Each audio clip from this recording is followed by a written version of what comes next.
13 years ago, we are challenged by these child trafficking issues. That's why we put this kind of work, and the reality continues.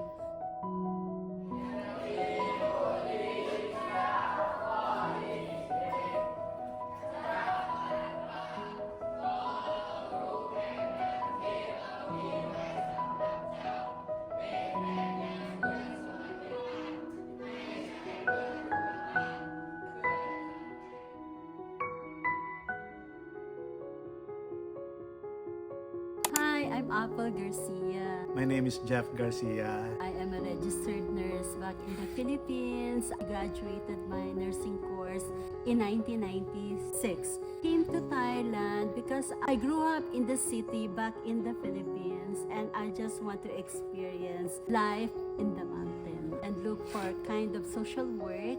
And I stayed for 3 years in the mountain, reaching out to the Thai Karen people. I came to Thailand as a missionary, and then we traveled to different villages, saw the life of many children in the mountain. And also in the mountain, I find my wife. She's the most popular in the jungle.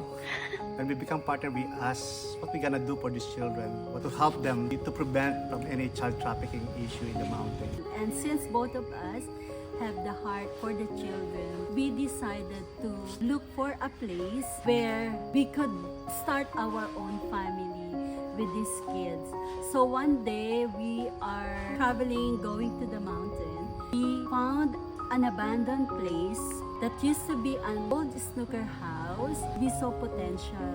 Since that location is in front of a primary school, we talked to the owner and asked, can we use the place? The owner were so happy to allow us to use the place because in Thailand, once killing happened, they believe that there is a bad spirit around or using that house. They were so happy for us to use the place because it means that spirit in that house will leave because we will be using that place. We started with 12 kids. Villages doesn't have schools. They don't have health centers. So when we saw these children, we know these children needs help. I think we have the opportunity to go to the very remote villages. I think I have experienced that travel for so long, and we arrive to a certain village, it's already nighttime. So we have a rest, and then the next morning when I woke up, there's hundreds of children in front of me.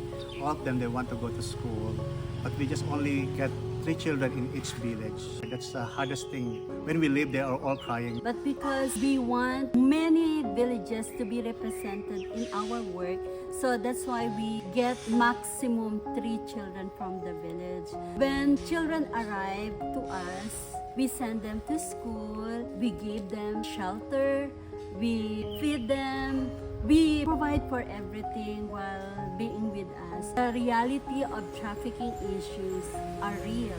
When the children are in the children's home and put in the school, they learn how to protect themselves, and we also taught the family how to protect their own family from this kind of trafficking issues. Our work sustained through donations.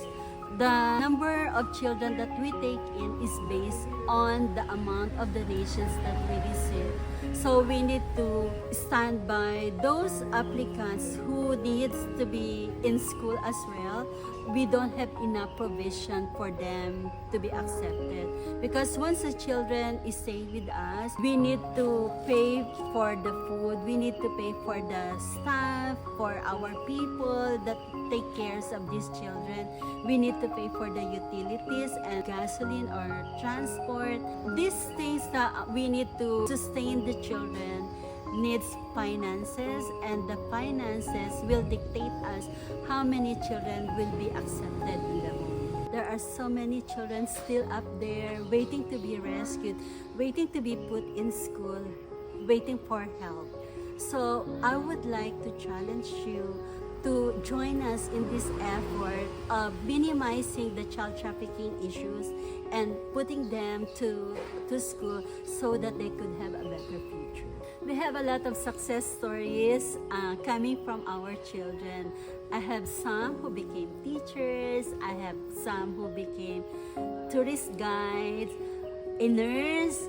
I have a physical therapist. I have several business owners, and I have several who became managers of hotels and guest house here in Chiang Mai. That is because of those people who believe in the work that we do, who sponsor these children, finish their schooling, who believe in these children who could have a better future. You know, the cycle of their family, if they are not rescued, they will remain poor in hearts, in minds, in actions, in everything.